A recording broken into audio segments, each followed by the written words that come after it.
नमस्कार दोस्तों, आज के इस वीडियो में हम एमीन का तीसरा भाग समझेंगे। दोस्तों, आज के इस वीडियो में हम समझेंगे कि एमीनों की रासायनिक अभिक्रियाएं क्या होती हैं, जिसके बाद हम डाइज़ोनियम लवण के बारे में पढ़ेंगे। तो चलिए दोस्तों शुरू करते हैं। दोस्तों, नाइट्रोजन एवं हाइड्रोजन परमाणुओं की विद्युत ऋणता में अंतर तथा नाइट्रोजन परमाणु पर असहसभाजित इलेक्ट्रॉन युगल की उपस्थिति में एमीन को सक्रिय बनाया जा सकता है। नाइट्रोजन परमाणुओं से जुड़ी हाइड्रोजन परमाणु की संख्या से भी एमीन की अभिक्रिया का पथ निर्धारित किया जाता है। इसीलिए प्राथमिक, द्वितीयक एवं तृतीयक एमीनों की बहुत सी अभिक्रियाओं में भिन्नता होती है। चलिए दोस्तों, अब हम देखते हैं कि रासायनिक अभिक्रियाएं क्या क्या होती हैं, जिसमें सबसे पहला है एमीनों का क्षारीय गुण। एमीन क्षारीय प्रवृत्ति के होने के कारण अम्लों से क्रिया करके लवण बनाते हैं, जो कि आप यहाँ पर देख सकते हैं। यदि दोस्तों लवण की क्रिया NaOH से कराएं तो पुनः एमीन प्राप्त हो जाता है, जो कि आप यहाँ पर देख सकते हैं। एमीन लवण जल में विलेय होते हैं, किंतु ईथर जैसे कि कार्बनिक विलायकों में अविलेय होती है। ये अभिक्रिया जल में अविलेय और क्षारीय कार्बनिक यौगिक को एमीन से पृथक कराने के आधार पर होती है। दोस्तों, एमीन की खनिज अम्लों से अभिक्रिया द्वारा लवणों का बनना इसकी क्षारीय प्रकृति को दर्शाता है। एमीनों में एक असहसभाजित इलेक्ट्रॉन युगल उपस्थित होने के कारण यह लुईस क्षारक की भांति व्यवहार करता है।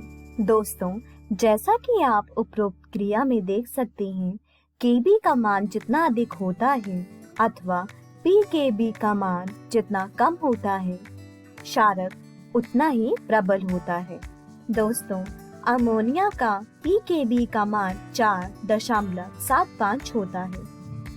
एलिफेटिक एमीन के pKb का मान 3 से 4.22 के मध्य में होता है, अथवा ये कुछ जलीय प्रावस्था में कुछ एमीनों के pKb के मान दर्शाए गए हैं। अगला है एल्केलिन या एल्कलीकरण। दोस्तों, H के स्थान पर एल्काइल समूह आना एल्कलीन कहलाता है। यह क्रिया एल्काइल हैलाइड के साथ की जाती है और इस क्रिया में 2 डिग्री तथा 3 डिग्री व चतुर्थ एमीन बनते हैं। अगला है एसिटिलीन या एसिटिलीकरण। दोस्तों, हाइड्रोजन के स्थान पर एसिटिल समूह आना एसिटिलीन कहलाता है। एसिटिलीन प्रायः एसिटिलीन क्लोराइड या एसिटिक एनहाइड्राइड से ही किया जाता है, जैसा कि आप इस अभिक्रिया में देख सकते हैं। इस अभिक्रिया को NH2 अथवा NH समूह में उपस्थित हाइड्रोजन परमाणु का एसाइल समूह द्वारा प्रतिस्थापन से समझा जा सकता है। दोस्तों, एसिलीन अभिक्रिया से प्राप्त उत्पादों को एमाइड कहा जाता है। ये अभिक्रिया एमीन से अधिक प्रबल क्षारक जैसे कि पिरिडीन की उपस्थिति में कराई जाती है, जो अभिक्रिया में बने HCl को निकालकर साम्य को दाईं ओर विस्थापित कर देता है। अगला है कार्बिल एमीन अभिक्रिया या आइसोसाइनाइड परीक्षण।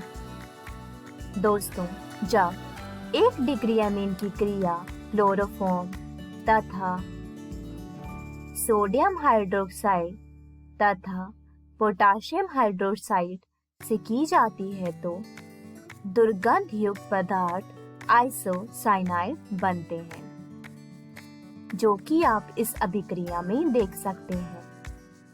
यह क्रिया द्वितीयक एवं तृतीयक एमीन नहीं दर्शाती है।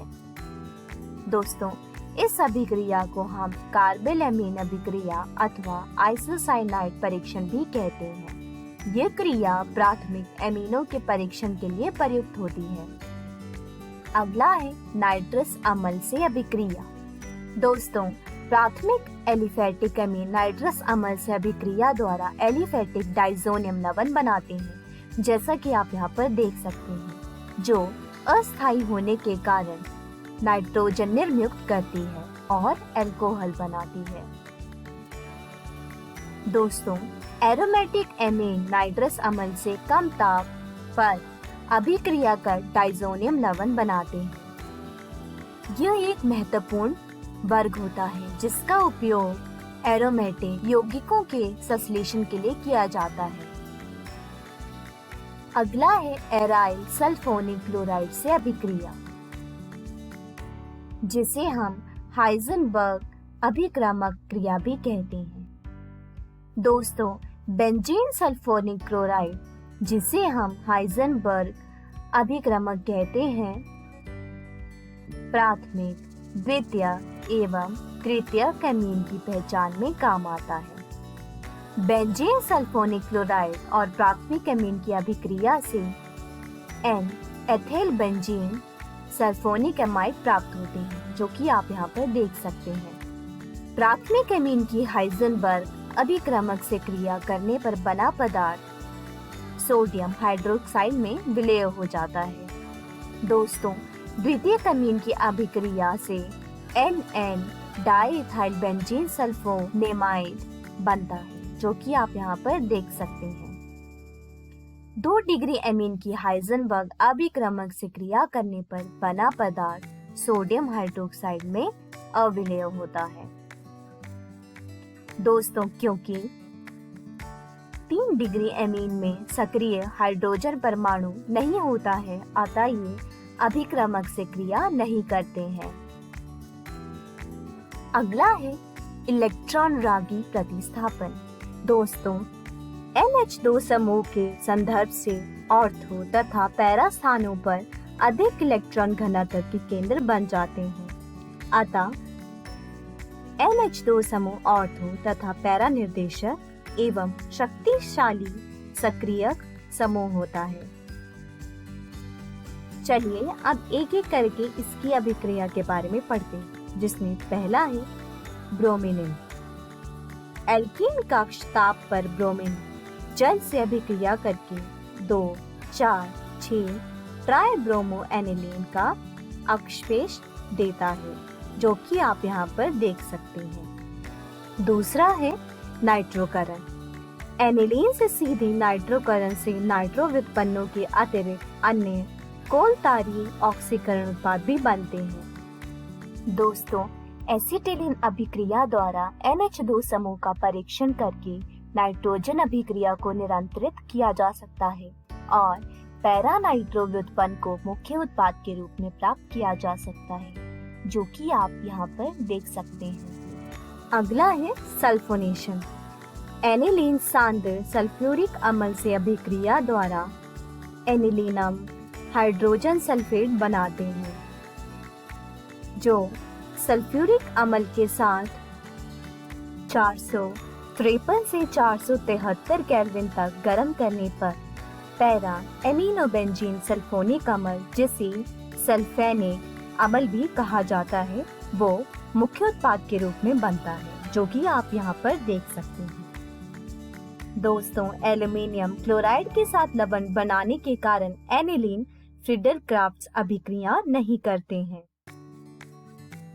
चलिए दोस्तों, अब हम आगे बढ़ते हैं और देखते हैं कि डाइजोनियम लवण क्या होते हैं।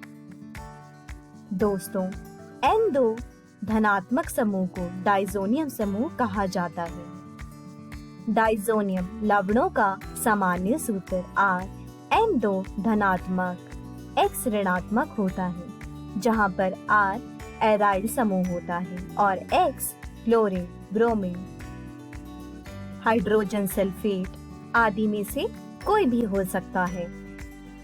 तो दोस्तों, आज के इस वीडियो में हमने एमीन की रासायनिक अभिक्रियाओं के बारे में देखा, जिसके बाद हमने डाइजोनियम लवणों के बारे में जाना।